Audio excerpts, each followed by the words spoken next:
In 1972, every Friday night, millions of American families glued their eyes to the screen to see Marcia Brady, the perfect daughter in the Brady Bunch. But few knew that when the stage lights faded, Maureen McCormick returned to a much darker reality. Her father lived in fear and control. Her mother hid a horrifying secret, and she herself struggled with loneliness and addiction. The never-before-seen private photos of Maureen are not just personal mementos, but vivid evidence of a deeply conflicted inner life. What really happened on the night she came home after that reality show? And why do some say that once you know the truth, you'll never look at Marcia Brady the same way again? Stay tuned to uncover the full story behind the glamour. Maureen McCormick was born on August 5, 1956, and grew up in California's San Fernando Valley. The youngest of 4 children, she was raised by her parents, Irene and Richard McCormick, in a loving home filled with both warmth and high expectations. At just 6 years old, Maureen got her first taste of show business when she entered the San Fernando Valley beauty pageant. Not only did she win, but she also caught the attention of a talent manager who saw something special in the little girl: a natural confidence, charm, and presence in front of the camera. He would become the one to lay the foundation for her future career as a star. In 1964, at only 8 years old, Maureen appeared in a national commercial for the toy company Mattel, smiling brightly alongside Barbie dolls, an image that became ingrained in the memories of an entire generation of young viewers. That short appearance opened the doors to television for Maureen. She was soon cast in popular shows like Bewitched, I Dream of Jeannie, and My 3 Sons. Her schedule quickly filled up, but for Maureen, it all felt like one big game, a world where she could transform into different characters, be loved, and hear the applause. Then in 1969, destiny truly called her name. Renowned producer Sherwood Schwartz, who had already found success with Gilligan's Island, was developing a new series about a blended family with 3 boys and 3 girls. Over 260 children auditioned, but only one immediately caught his eye. 12-year-old Maureen McCormick, with her radiant smile and bright, effortless energy. She was cast as Marcia Brady, the eldest daughter in the Brady Bunch, a role that would define her career, bringing her fame but also becoming a lifelong burden. From the very first episodes, the show became a phenomenon. The iconic opening sequence, 9 squares arranged in a 3x3 grid, each showing a family member, became a pop culture symbol, now known as the Brady Bunch effect. Maureen, with her soft blonde hair, occupied the top left corner, an image etched forever in viewers' minds. But behind the glow of success, the set wasn't always as cheerful. With 6 child actors filming together for long stretches, the studio sometimes felt more like a chaotic classroom. Tensions often flared, particularly between Maureen and her co-star Eve Plum, who played her younger sister John. Writers cleverly used their real-life disagreements as material for the show, turning their on-screen sisterly squabbles into something that felt authentic. However, the real reasons behind their off-screen arguments were somewhat delicate. McCormick once complained that Eve Plum had a habit of passing gas on set and occasionally walking around without clothes. Incidents Maureen said she witnessed multiple times. Beyond those awkward clashes, working with a group of energetic child actors came with plenty of other challenges as well.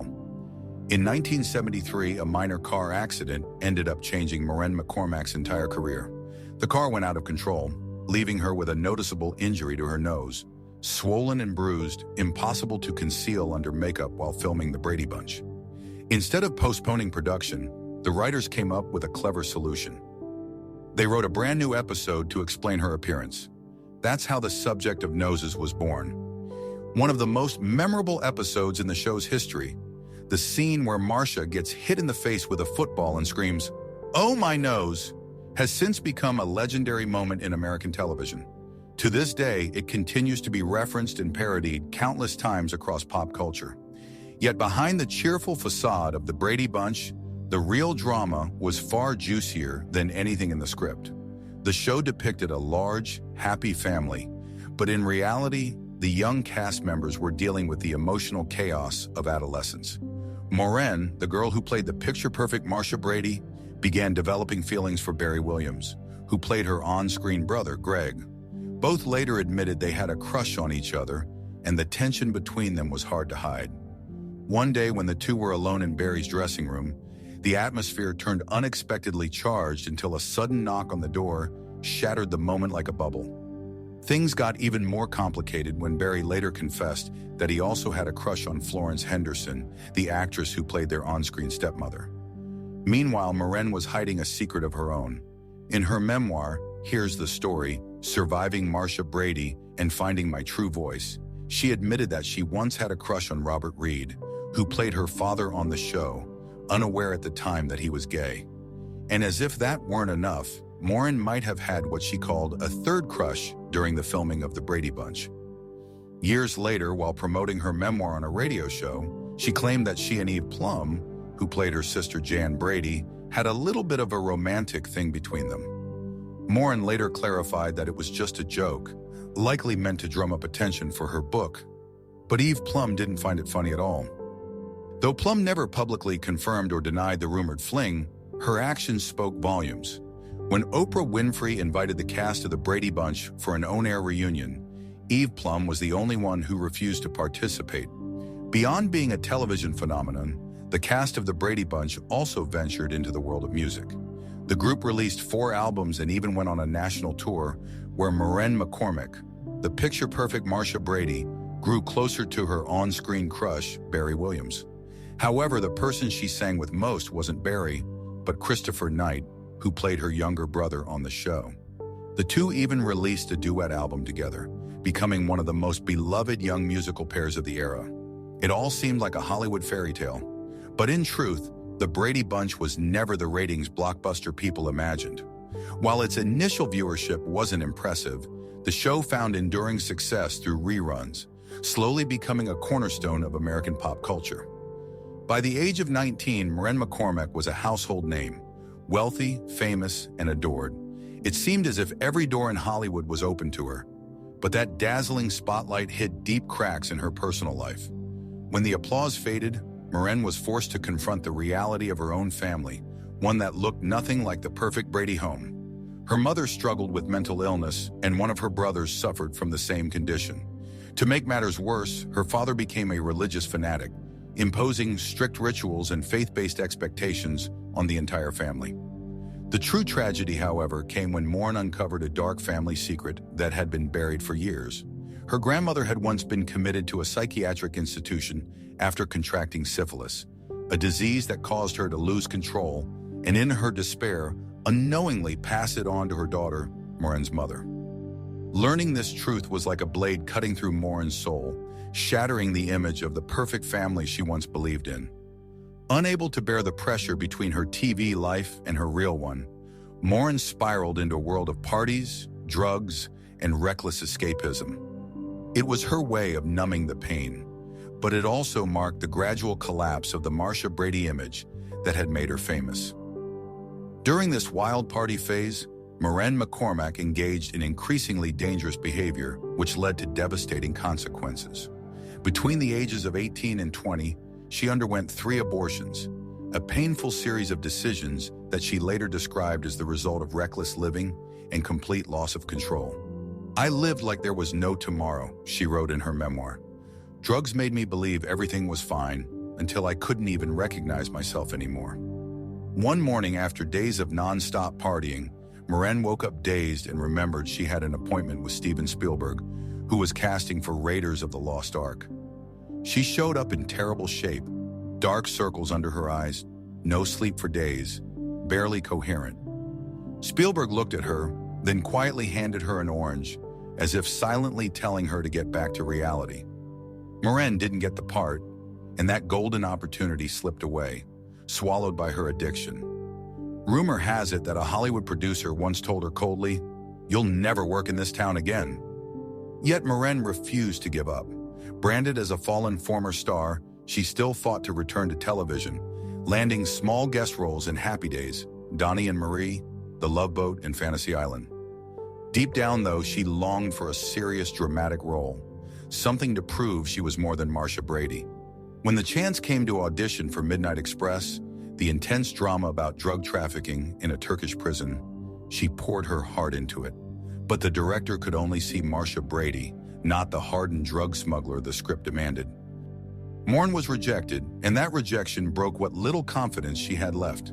She later said it felt like the final nail in the coffin of my serious acting career. In 1981, Maureen McCormick returned to the role that had made her famous in The Brady Girls Get Married. But this time, Marcia Brady was no longer the bright, carefree girl America had adored. And the actress playing her was no longer the innocent child she once was. McCormick was still battling drug addiction, trying to appear stable while her mind was in complete chaos. When she failed to show up on set for just one day, the entire crew panicked. They knew she was in no condition to be left unsupervised. To keep production on track, the producers came up with a strange list of special rules just for her. One of which stated that she wasn't allowed to drive herself to the studio, a precaution meant to keep the once beloved star safe and accountable. Despite the turmoil, McCormick somehow found the strength to finish filming, a hard-won victory that marked the beginning of a new chapter. Love. Though she was still struggling with her addiction, she began to dream of settling down and finding someone good. One night at a concert, she spotted a man in the crowd and instantly thought, "That's the man I'm going to marry." From that moment, she had one mission: to make him believe she was the kind of woman worth marrying. His name was Michael Cummings, and Maureen soon learned he was a devout churchgoer. So she began attending the same church, hoping to cross paths with him. When they finally met, she invited him to a party, and their relationship quickly blossomed. As they grew closer, Maureen opened up about the chaos in her life, the addiction, the pain, the fear. But soon her old demons resurfaced. During their courtship, she relapsed. Fortunately, Michael Cummings wasn't the kind of man who ran when things got hard. Instead of leaving, he stayed, choosing to stand by her side and face the darkness together. Though Maureen hadn't fully recovered, the two married on March 16, 1985. After stepping into marriage with Michael Cummings, Maureen hoped her life would finally turn peaceful. But the early years were anything but easy. She fought her addiction, her fears, and her own inner shadows. There were countless rounds of treatment, interventions, and therapy sessions that seemed endless. One of her doctors was Eugene Landy, the controversial therapist known for his extreme methods used on Brian Wilson of the Beach Boys. At first, Maureen believed Landy could help her rebuild her life. But the deeper she went into his therapy, the more lost she felt. "I didn't know where I was going or who I was becoming," she later admitted in her memoir. What she hoped would be a path to healing instead became a pit of dependency and emotional confusion. Eventually, Maureen decided to walk away from Land's program completely, cutting off contact and starting over with one simple mission: to stay clean one day at a time. No expensive treatments, no heavy medication, just the sheer determination of a woman too tired to keep falling, yet too strong to give up. And miraculously, that simplicity saved her. Once she overcame the addiction, Maureen faced another battle: recurring depression and paranoia that made daily life nearly impossible.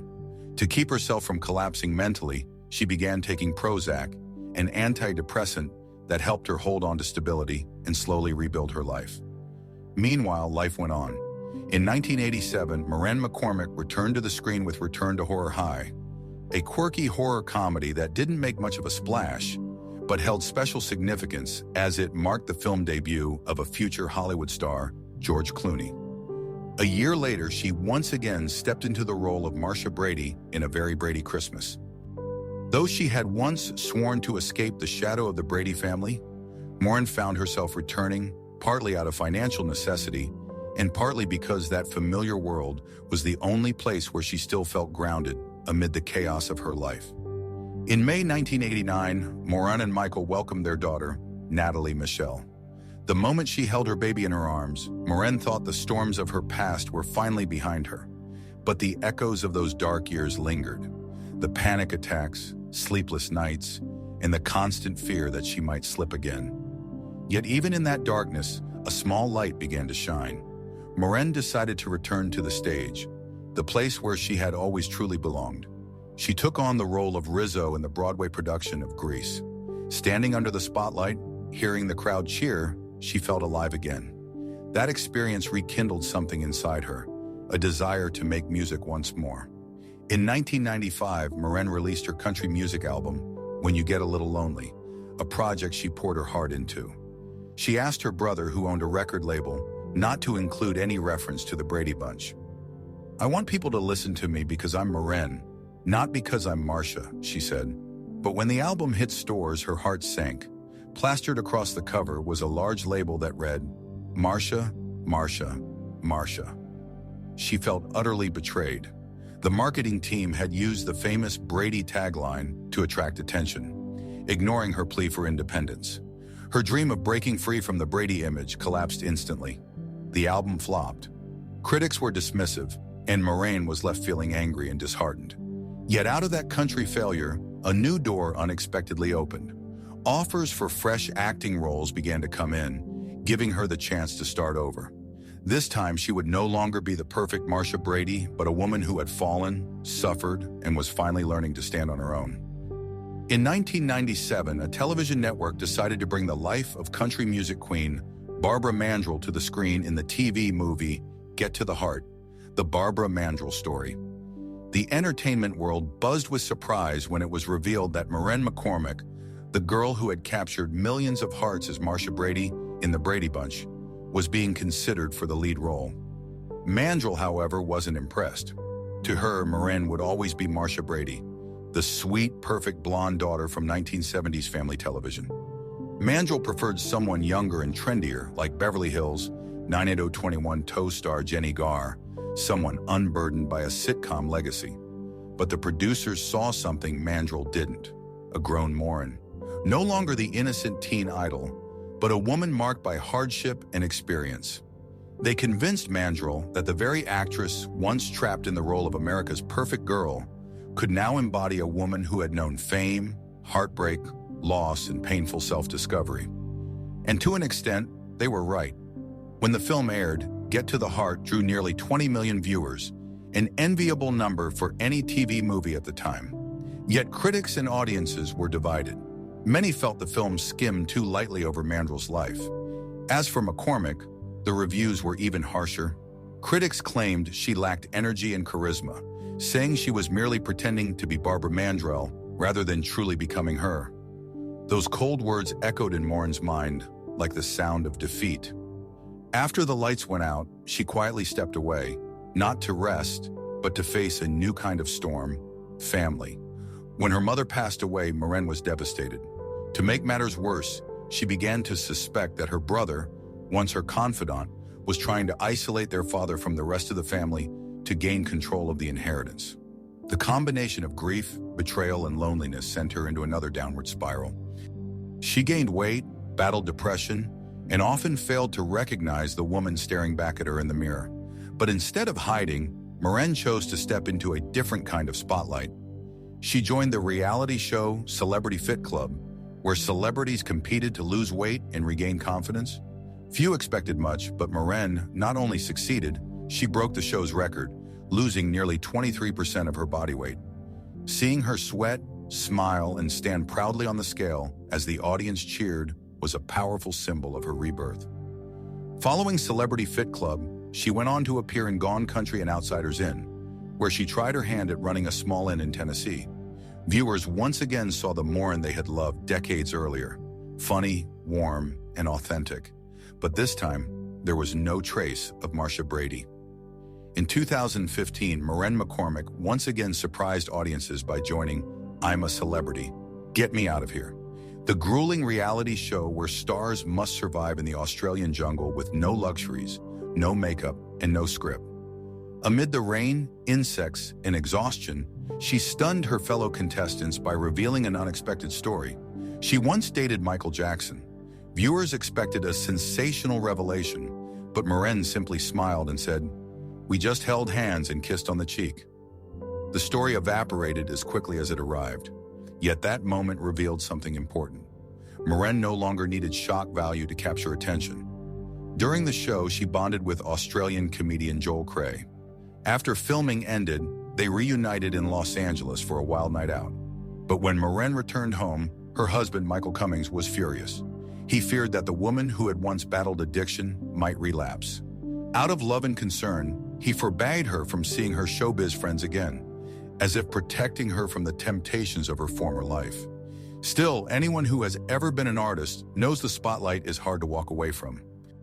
McCormick soon returned to television through nostalgia-driven shows like Dancing with the Stars and a very Brady renovation, where she and the original cast helped restore the iconic Brady Bunch house.